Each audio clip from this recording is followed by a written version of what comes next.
This has been a crazy week for me, taking from the cue from Genesis. Actually, before I came to Cebu today, I flew to Cebu this morning. I've been trying to think what to tell you. For the past 7 days, I've been talking about climate change. And I wanted to, to have a little change from the way I do the presentation.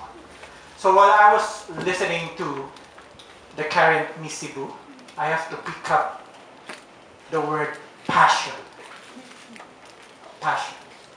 Okay, I was in that stage when I was still a student, a young student activist way back, even before Marcos left the Philippines. And I was also passionate of going to Cebu. I am not a Cebuano by birth. I wasn't born here. But half of my life was spent in this province. And I could say that's passion. I know how to speak Bisaya, but I can only speak the dialect when I'm angry. That's it. I'm sorry. I don't have any formal education with the dialect except from the words I hear during the span of time that I was here. Okay? And then, I have to pick the word of Genesis when he said, the first word that he said, focus. Focus. I was so focused at that time that because of one woman, I have to move to Cebu.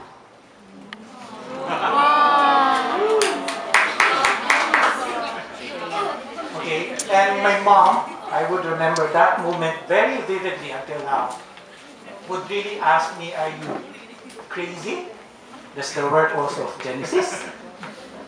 If you're not crazy, perhaps you're foolish. Okay, I have a very nice career in Manila, working in one of the biggest Japanese trading company doing project development studies. I was part of the project team of Honda Cars Philippines then, when they're trying to bring the people's car, the Honda Civic. But because of that focus, I have to move to Cebu, totally jobless, no work. But then I think I was only 24 years old at the time. And I was telling myself, I'm still young. At that time, I'm still young. And I can create another career in Cebu. So with a lot of walking, that was way back in the early 90s, I witnessed the opening of Ayala Mall. I witnessed the opening of the SMCB Cebu in North Reclamation area. The taxis then are the small minicars with no air condition.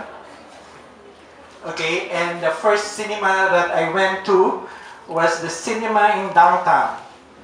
I cannot anymore remember. The one in front of the... No, the cinema where there is a KFC beside. I think Ultra. Yeah, and the first movie I watched at that time was the first movie of Jurassic Park. Well, I leave the year with you. Okay, so then in my long stay here in Cebu for the next 21 years, I established 2 businesses.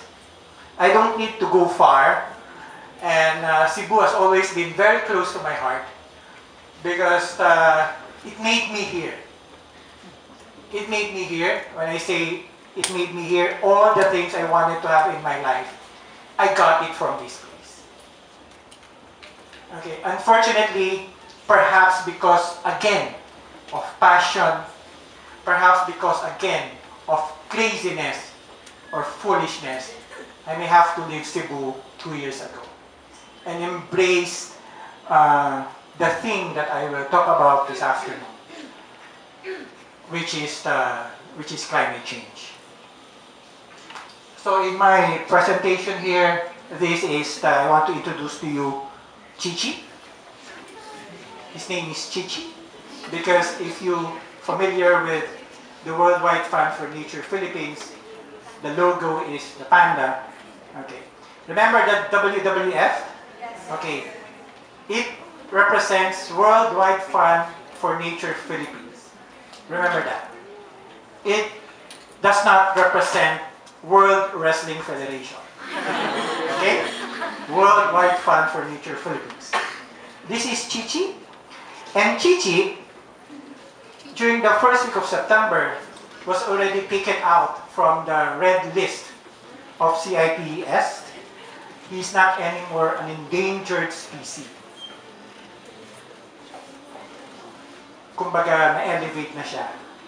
He's now a vulnerable species.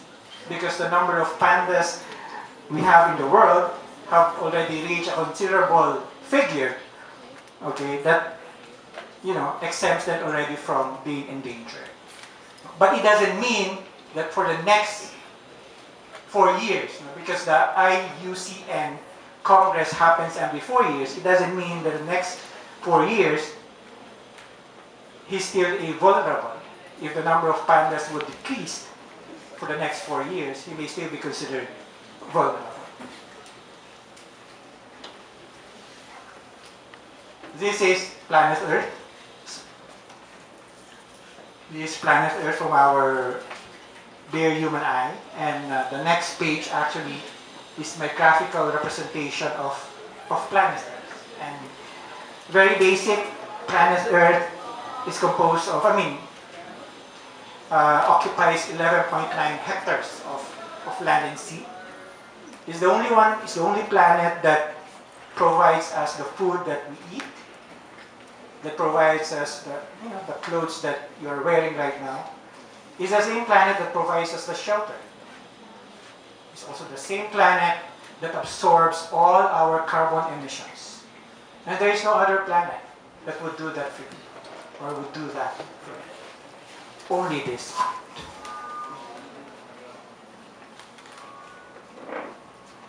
The Living Planet Report is a publication published by WWF together with Zoological Society of London and the Global Footprint Network.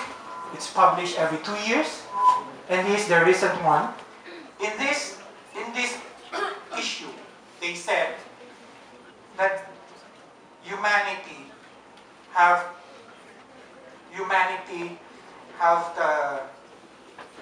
used more than half of what the Earth can generate.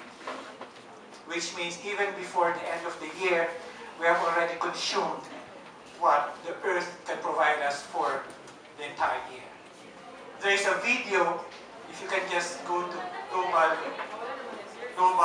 Footprint Network, there's a video there that if we live like Western people, like Europeans or Americans, they need 4 Earths to survive. People who live in the Asian part, like us, 1 Earth is sufficient for all of us. There is what we call an Earth Overshoot Day. This happened actually last August. And the date moved. The date moved 16 years ago. That was in late September. What happens on Earth Overshoot Day? This is the day when humanity's annual demands on nature exceed what the Earth can actually provide.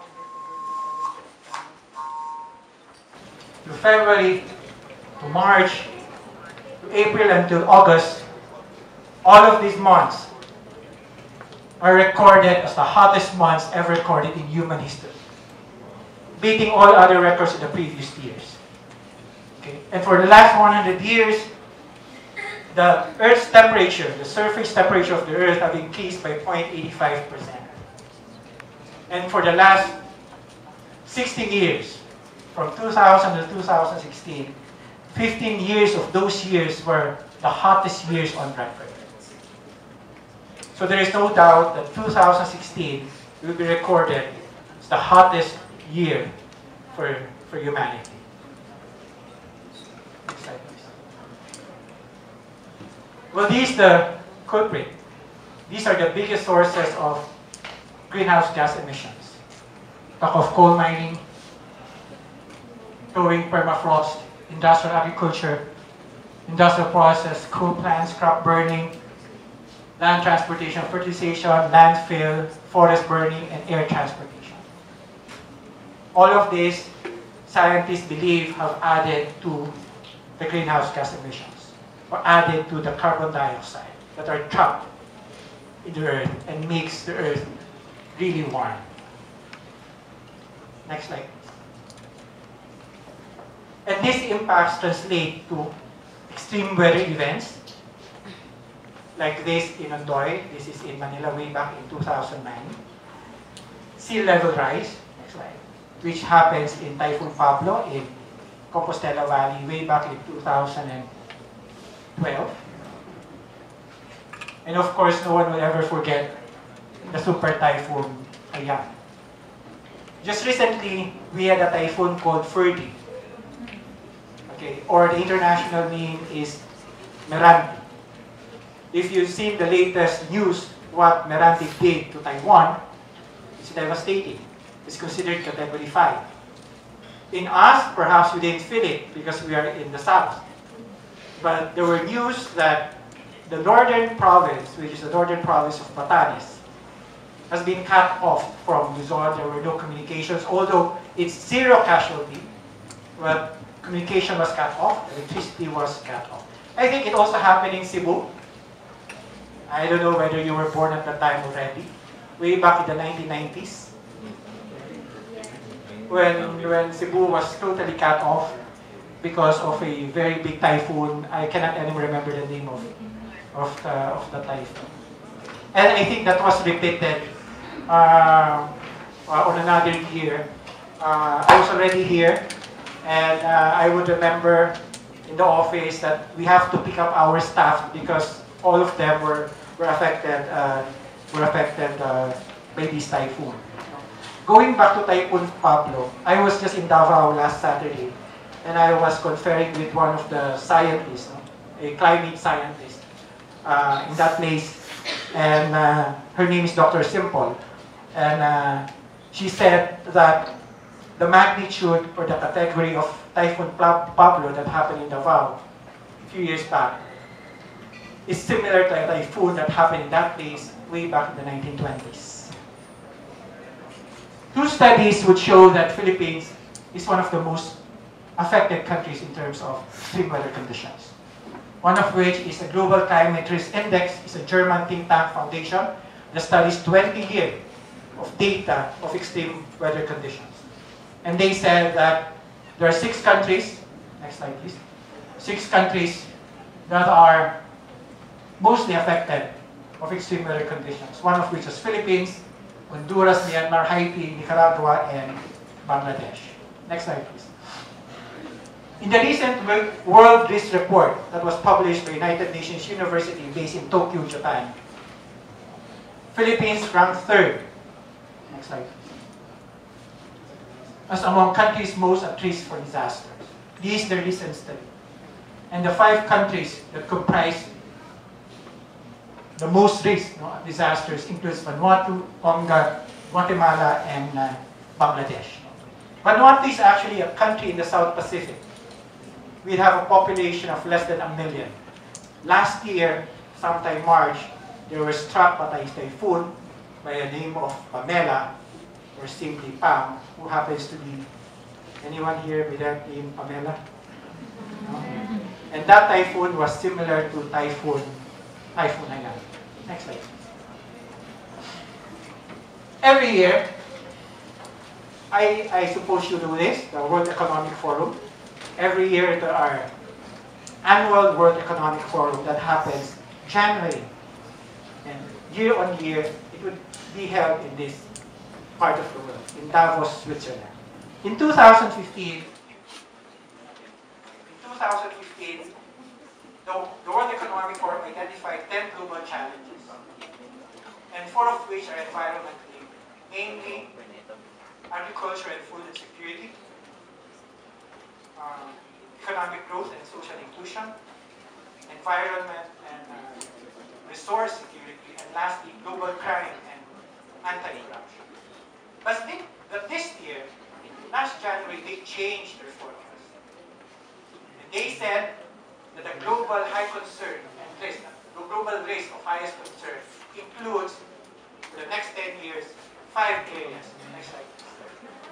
And this focuses on water crisis, failure of climate change, adaptation and mitigation, extreme weather events,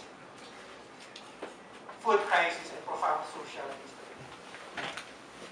To validate this data, they had a survey among all millennials, and perhaps that would include you. In 18,000 sample data they received all over the world. Out of these 80,000 coming from Asia Pacific. And they said that for the next 10 years, this is the most serious problem that the world is facing. Next slide, please. 45% identify climate change and the destruction of natural resources. This is actually my last slide. Perhaps just to give a point that climate change is real, it's here, and it's happening. Okay. There is no data, I believe, that will support that climate change is not real. Thank you.